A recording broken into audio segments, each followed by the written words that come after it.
Daf Yomi Tractate Menachot, page 79a. Ayin Tesam Aleph, top of the page. The word Shchita v'nimtzeis balas bum. Rabbi Eliezer Omer Kadesh, Rabbi Shua Omer Lo Kadesh, Divrei Rabbi Meir. If one slaughtered the thanks offering and it was discovered that it was a blemished animal, Rabbi Eliezer says the loaves were consecrated, and Rabbi Yehoshua says the loaves were not consecrated. This is the statement of Rabbi Meir, consistent with the dispute appearing in the Mishnah. Omer Rabbi Yehuda, lo nechlechu Rabbi Eliezer, Rabbi Yehoshua, l'sheshachta v'imtzitrevo, shelo kadesh v'alchutz nizmanui, שקודש על בלמום שלא קדש ועל מה נחלקו על חוץ למקומו שרבי אליעזר אומר קדש ורבי יהושע אומר לא קדש. The Brighton continues. Rabbi Yehuda said, Rabbi Eliezer and Rabbi Yehoshua did not disagree with regard to a case where he slaughtered the thanks offering and it was discovered that it was a treifa, as all agree that it was not consecrated, and they did not disagree with regard to a case where he slaughtered the thanks offering with the intent to partake of it or to burn the sacrificial portions beyond its designated time, as all agree that it was consecrated. And they did not disagree with regard to a case where he slaughtered the thanks offering and it was discovered that it is a blemished animal, as all agree that it was not consecrated. And with regard to what case did they disagree? They disagree with regard to a case where he slaughtered the thanks offering with the intent to partake of it or to burn the sacrificial portions outside its designated area. As Rabbi Eliezer says, it was consecrated, and Rabbi Yehoshua says it was not consecrated. Omer Rabbi Eliezer, hoy l'chutz zmanoi pasul v'chutz b'komim pasul. Ma chutz zmanoi kadash, av chutz b'komim kadash. Omer Rabbi Yehoshua, hoy l'chutz b'komim pasul. ובלמום באסול מה בלמום לא קדש אף חוץ מפוימוי לא קדש. The Brighton continues. In explanation of his opinion, Rabbi Eliezer said, since an offering slaughtered with intent to partake of it beyond its designated time is disqualified, and an offering slaughtered with intent to partake of it outside its designated time area is disqualified. It is reasonable that, just as in the case of intent to partake of it beyond its time, the loaves were consecrated, so too in the case of intent to partake of it outside its area, the loaves were consecrated. Rabbi Yehoshua said, since an offering slaughtered with intent to partake of it outside its designated area is disqualified, and an offering discovered to be a blemished animal is disqualified. It is reasonable that just as in the case of a blemished animal, the loaves were not consecrated, so too in the case of intent to partake of it outside its area, the loaves were not consecrated. Rabbi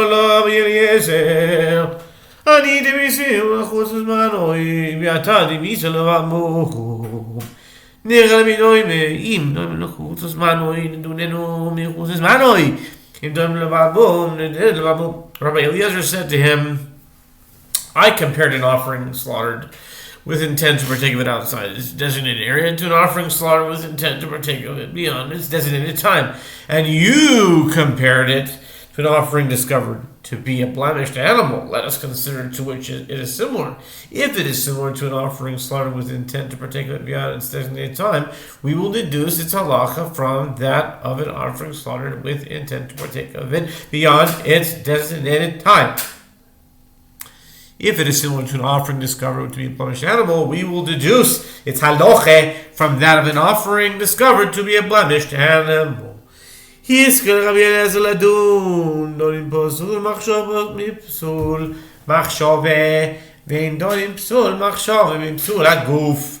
Rabbi Eliezer began to reason. We deduced the halacha with regard to a disqualification due to improper intention from that of a disqualification due to improper intention. Meaning, the halacha with regard to one who slaughters the animal with intent to partake of it outside its designated area should be deduced from the halacha with regard to one who slaughters it with the intent to partake of it outside its designated time. And we do not deduce the halacha with regard to a disqualification due to improper intention from that of a disqualification due to a blemish in the physical body of the offering. Rabbi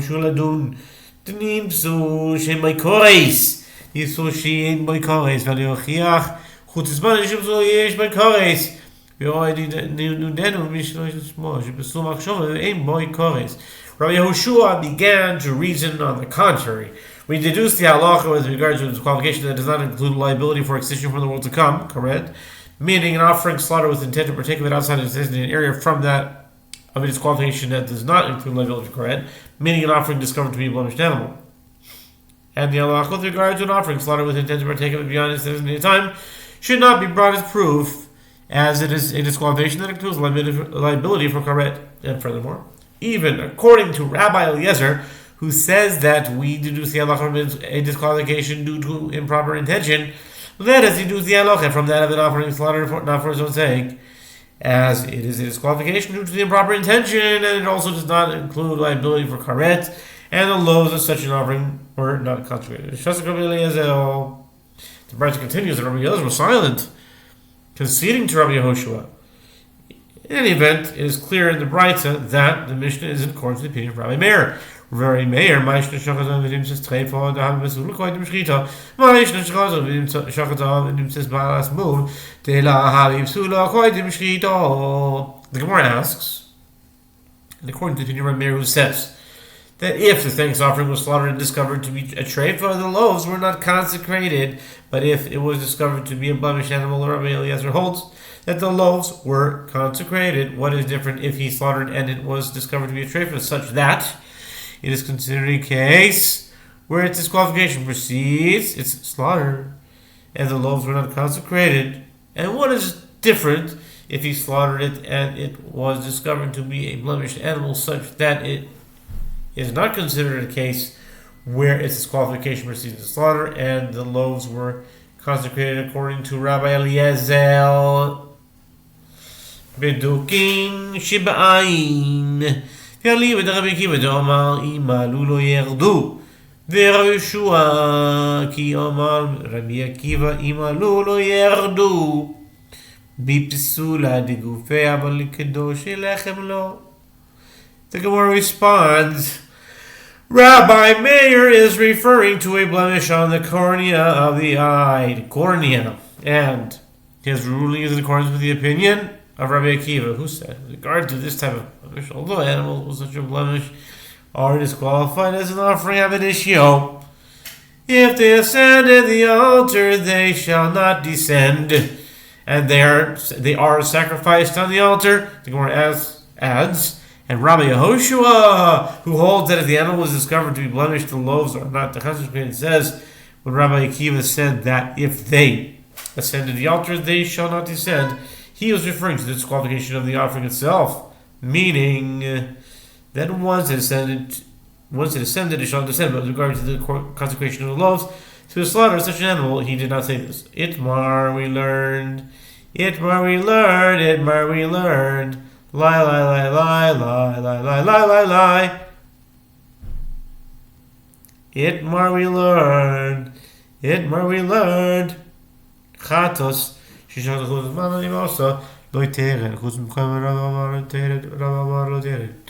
Gemara continues to discuss the dispute between Rabbi Eliezer and Rabbi Yehoshua in the Brisa. It was stated, with regard to a sin offering that was slaughtered with intent to partake of it beyond its designated time, if it ascended to the altar, it shall not descend. If one slaughtered it with intent to partake of it outside its designated area, Rava says it shall descend and shall not be burned, and Rava says it shall not descend. Rava Rabbi Yehoshua, Rabba Rabbi Eliezer.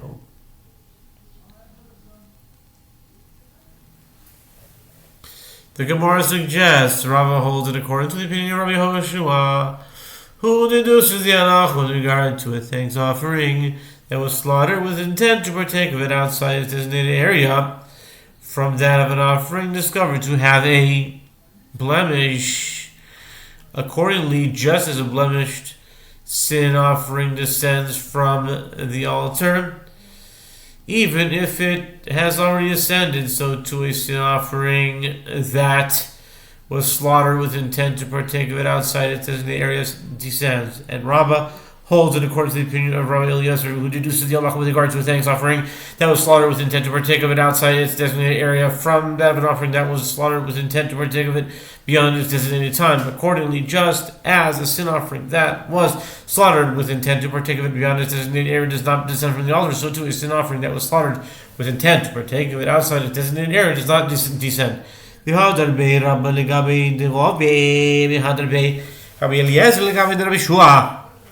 And Rabbah retracted his opinion in favor of the opinion of Rava and ruled that a sin offering slaughtered with intent to partake of it outside its designated area descends from the altar.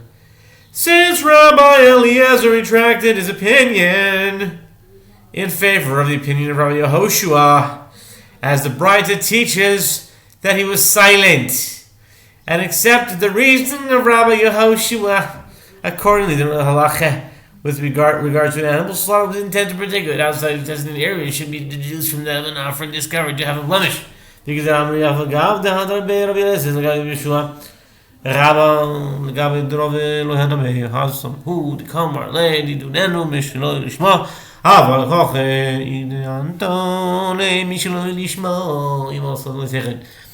and there are those who say, even though Rabbi Eliezer retracted his opinion in favor of the opinion of Rabbi Yehoshua, Rabbah did not retract his opinion in favor of the opinion of Rava, because there, with regard to the consecration of the loaves of the thanks offering, Rabbi Eliezer conceded to Rabbi Yehoshua, because Rabbi Yehoshua said to him, let us deduce its halacha from that of an offering slaughtered not for its sake.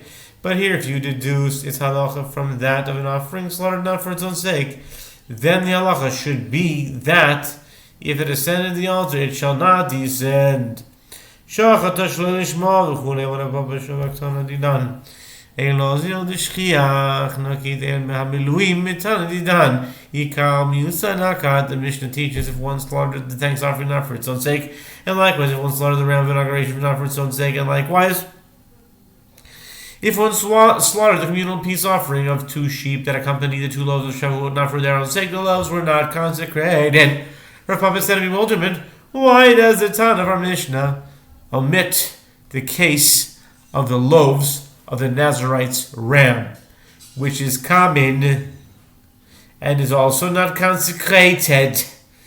If the ram was slaughtered not for its own sake, and teach instead the ram of the inauguration of the tabernacle, which was brought only by the Jewish people in the wilderness, the Gemara responds, and what is the reasoning of the Tana of our Mishnah? He taught the ram of the inauguration because it was the primary matter. Meaning, it was the first offering to be brought with loaves. Next, starting a new Mishnah. Nice. Sagt the Mishnah on Nesachim, שקודש בכלי ונמצא וזבח פסול, אם יש זבח אחר יקריבו עמו, ואם לאו יפסלו בלינו. In a case where the libations that accompanied the offerings were sanctified in a service vessel, when the animal was slaughtered and the offering was discovered to be unfit, if there's another offering that was slaughtered and requires libations, the libations should be sacrificed with that offering. If not, they should be disqualified by being left overnight and then burned. That's the whole Mishnah. Now the Talmud. Amar Zeiri in Nesachim miskachin el meshchitas zevach ma'itayma amar kra zevach unisachim. With regard to the statement of the Mishnah concerning a case where the libations of an animal offering were consecrated and the animal was then discovered to be unfit, Zeiri says libations are sanctified only upon the slaughter of the offering. What is the reason for this? The verse states, to bring an offering made by fire into the Lord, a burnt offering and a meal offering, a sacrifice and libations, each on its own date, Leviticus 23:37. indicating that libations complement the offering and are consecrated only upon its slaughter. Nan, we didn't say zevach pasul, im yesh zevach acher, yakrivu imo, vim lav, yifsulu malino. The Gemara poses a difficulty even to the statement of Seiri from that which we learned in the Mishnah. In a case where the libations were sanctified in a service vessel when the animal was slaughtered and the offering was discovered to be unfit. If there is another offering that was slaughtered and requires libations, the libations should be sacrificed with that offering, and if not, they should be disqualified by being left overnight and then burned. Dun, dun, dun, dun, dun, dun. My love. What is it not that the Mishnah is referring to a case where the offering became unfit and through its slaughter, and consequently the libations were not sanctified by the slaughter of the offering? Why then must the libations be left overnight in order to disqualify them? Evidently, libations are sanctified, being placed in a service vessel, and not upon the slaughter of the offering. In contradiction to the statement of Seiri, the Gemara rejects this. No. The Mishnah is referring to an offering that became unfit through the sprinkling of the blood. Libations were sanctified upon the altar, upon the slaughtering of the offering, and therefore they must be disqualified by being left overnight. Kiman, kirabi, Omar, shnei devarim amatirin, amari zeh. The Gemara seeks to clarify according to whose opinion is Mishnah.